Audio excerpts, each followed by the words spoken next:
Welcome to Savory Thoughts, where we cook with intentions, culture, and bold Haitian flavors. Today, I'm showing you how to make this recipe. It's layered, balanced, and full of depth. Let's get started. One of the most iconic dishes in Haitian cuisine is this beautiful black rice called Diri Djon Djon. And it happens to be my husband's favorite. You ever cook something that just takes you somewhere? That's exactly what Haitian black rice does for me.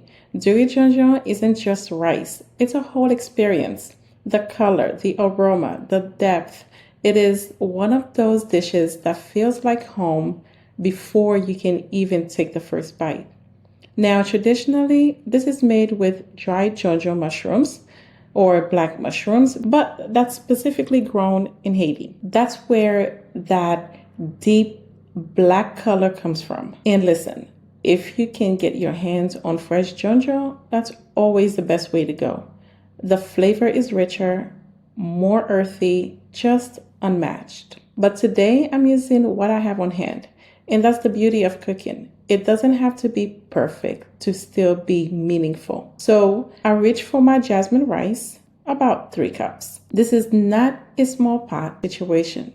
This is family, seconds, maybe even thirds. And then I grabbed my Maggi cubes, about 4 of them.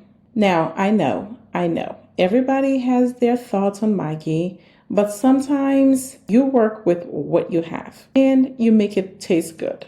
That's what matters. And as that flavor starts building, I'm thinking about the base because every good pot starts with a strong foundation. So we've got the medium yellow onions, the diced bell peppers, the garlic, fresh, of course. And you already know once it hits the oil, and oh my goodness.